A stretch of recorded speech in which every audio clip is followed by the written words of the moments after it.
अस्सलाम वालेकुम दोस्तों, आप देख रहे हैं इरफान काजी स्पीक्स।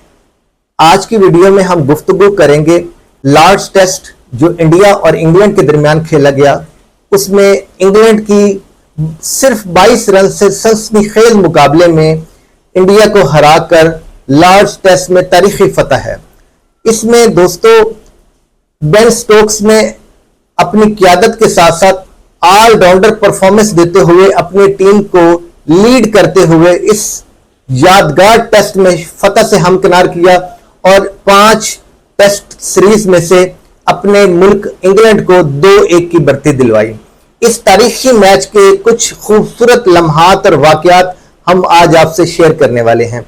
दोस्तों, टॉस जीतकर इंग्लैंड ने पहले बैटिंग का फैसला किया, तो पहले बैटिंग करते हुए इंग्लैंड ने 387 रन का टारगेट दिया भारत को, जिसमें दोस्तों जसप्रीत बुमराह और सिराज ने अर्ली 2-2 विकेट्स लेकर इनिशियली इंग्लैंड के ऊपर प्रेशर बनाने में बहुत अहम किरदार अदा किया। लेकिन बाद में जो रूट्स की जो लंबी बारी थी उसने शायद इस इनिंग्स में इंग्लैंड को 387 रन तक पहुंचाने में अहम किरदार अदा किया, जिसमें जो रूट्स के 104 के साथ साथ ब्राइडन कॉस के 56, बेन स्टोक्स के 44 रन अहम शिराकतदारी हैं।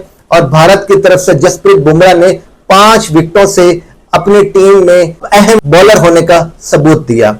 और इसी तरह दोस्तों जब भारत की बारी आई तो वो भी सेम 387 के टोटल पर आउट हो गई और उसमें केएल राहुल ने शानदार सेंचुरी करते हुए 100 रन बनाए और ऋषभ पंत ने 74 रन की शानदार इनिंग्स खेली। इन दोनों बैट्समैनों की शिराकतदारी और अहम पार्टनरशिप से भारतीय टीम 387 रन के टारगेट तक पहुंची। दोनों टीमों का पहली इनिंग्स के बाद दोस्तों स्कोर बिल्कुल बराबर था, 387। फिर दूसरी इनिंग्स आती है इंग्लैंड की। इंग्लैंड दूसरी इनिंग्स में बिल्कुल लड़खड़ा गया, उसको कुछ समझ नहीं आ रही थी कि हमने कैसे खेलना है, कैसे इस मैच को डिफेंड करना है और कैसे इस मैच को जीतते हुए अपनी टीम को 2-1 की बढ़ती दिलवानी है। तो दोस्तों इस मैच में जो रूट सिर्फ 40 रन के ऊपर आउट हो गया और बेन स्टोक्स ने 33 रन बनाए और इंडिया की टीम में से वाशिंगटन सुंदर ने 4 विकेटें ली और सिराज ने 2 विकेटों के साथ ये दोनों बॉलर्स नुमाया रहे। फिर आती है इंडिया की बारी। तो दोस्तों 192 रन इंग्लैंड ने बनाए, उसने टारगेट 193 रन का दिया जो चौथी इनिंग्स में इंडिया ने बनाना था।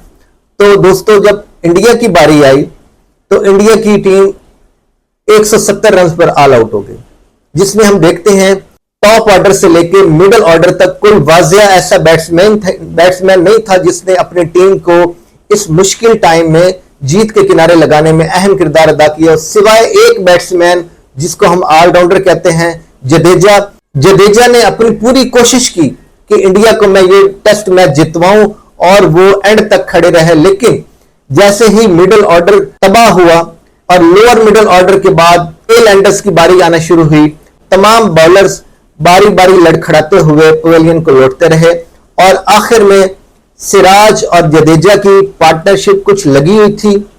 उस टाइम इंडिया को कुछ उम्मीद थी कि इस मैच को अब हम जीत लें, क्योंकि दोस्तों सिर्फ 22 स्कोर रहते थे इंडिया को इस मैच से कामयाबी हासिल करने और जीतने के लिए, और इंग्लैंड को सिर्फ 1 विकेट दरकार थी। इंग्लैंड बहुत कोशिश कर रहा था, उस टाइम दोनों तरफ इक्वल प्रेशर चल रहा था। इंडिया को था कि मेरी 1 विकेट न गिरे और इंग्लैंड को था कि मैं काश इस 1 विकेट को लेके लॉर्ड्स जैसे तारीखी ग्राउंड में अपनी टीम को फतह से हमकिनार करवाऊं। तो दोस्तों स्पिन बॉलर्स आते हैं, सिराज उसको जस्ट स्टॉप करने लगते हैं, गेंद लड़खड़ाती हुई विकेटों में लगती है और विल्स उड़ जाती हैं और वो आखिरी विकेट आउट होने के बाद जो इंडिया की आस और उम्मीद थी इस टेस्ट मैच को जीतने की, वो इस विकेट के उड़ने के बाद वो भी खत्म हो जाती है। तो दोस्तों लॉर्ड्स के तारीखी ग्राउंड में तमाशाइयों का जश्न शुरू हो जाता है। इंग्लैंड के सपोर्टर जश्न मनाते हैं अपनी टीम की तारीखी और आसाब शिकन मुकाबले में इंग्लैंड की जीत के बाद, और बेन स्टोक्स जिसने इस टेस्ट मैच में अपनी टीम को फ्रंट से लीड किया, ना सिर्फ कायदाना सलाहियतों से बल्कि उसके साथ साथ ऑलराउंडर परफॉर्मेंस से भी।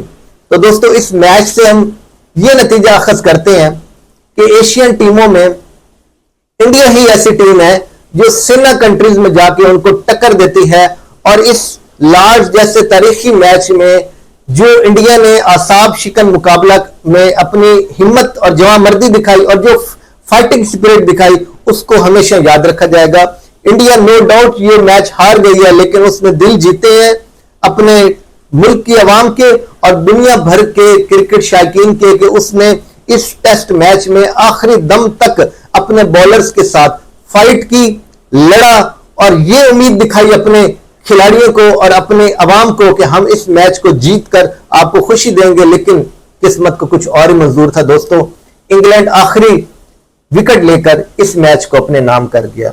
हम इसमें अगर बेन स्टोक्स की कप्तानी का जिक्र ना करें, उसने चेंज किया बॉलिंग को, खुद आया, लीड किया, विकेटें ली, 7 विकेटें ली उसने इस मैच में और अच्छे खासे स्कोर बनाया, जिसमें उसने ऑलराउंडर परफॉर्मेंस दिखाते हुए अपनी टीम को फतह से हमकिनार किया और खुद भी वो मैन ऑफ द मैच के हकदार ठहरे। तो इख्तितामी तज्जिया में हम ये बताना चाहेंगे कुछ बातें कि मैच में बहुत से उतार चढ़ाव है। कभी मैच इंग्लैंड की तरफ जाता हुआ नजर आया, कभी इंडिया की तरफ जाता हुआ नजर आया और कभी लगा कि बस ये बराबर चल रहा है। सो ये आसाब शिकन मैच था। पहली इनिंग से लेके चौथी इनिंग्स तक हर सेशन टू सेशन मैच बदलता हुआ नजर आया और दोनों के जब पहली इनिंग्स में 387 स्कोर थे और दूसरी इनिंग्स में इंग्लैंड ने 192 का टारगेट दिया, सिर्फ 192, और इंडिया की टीम सिर्फ 170 पे आउट हो गई।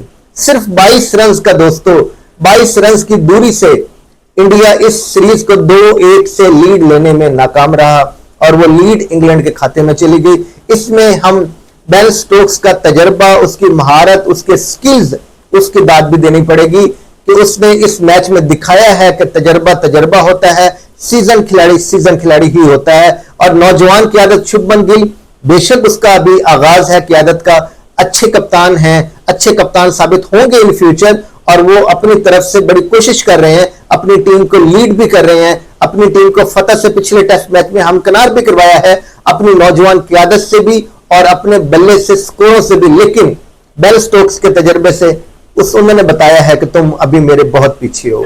लेकिन दोस्तों इंडिया को यह टेस्ट जरूर जीतना चाहिए था। मैं इंडिया की फेवर में था, इंडिया जीते। इंडिया ने इस टेस्ट को आखिरी हद तक लेकर आया, आखिरी सेशन तक लेकर आया, आखिरी दिन तक लेकर आया, आखिरी विकेट तक लेकर आया और सिर्फ 22 स्कोर रहते थे जब उसके 6-7 खिलाड़ी आउट हो चुके थे, बॉलर्स आए थे और 70, 80, 90 स्कोर चाहिए था। तो दोस्तों उस टाइम नहीं लग रहा था कि बॉलर सरवाइव करेंगे और इंडिया को इतना क्लोज ले आएंगे इस मैच में।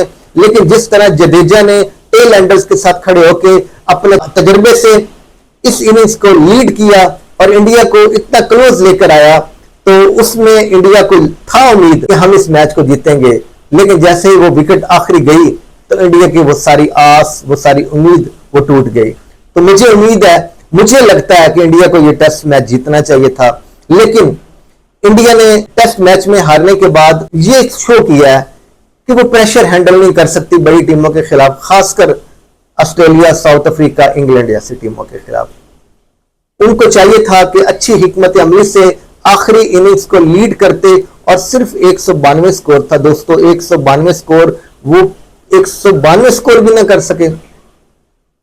192 स्कोर करके वो लॉर्ड्स जैसे तारीखी ग्राउंड में अपनी इस फतह को अपनी कौम के और अपनी टीम के नाम कर सकते थे।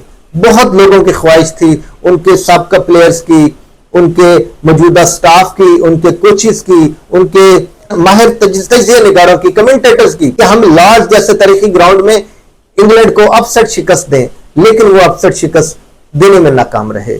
तो इसमें एंड पे इंडियन टीम से प्रेशर एब्जॉर्ब ना करना भी एक बड़ी वजह बनी इस मैच के हारने की। तो दोस्तों आज के वीलॉग में इतना ही। आप अपनी राय जरूर दीजिएगा, आपकी राय हमारे लिए बहुत इंपॉर्टेंट है। आज के लिए इतना ही। आपसे मुलाकात होती है नेक्स्ट वीलॉग में। तब तक अपना ख्याल रखिएगा। अल्लाह हाफिज।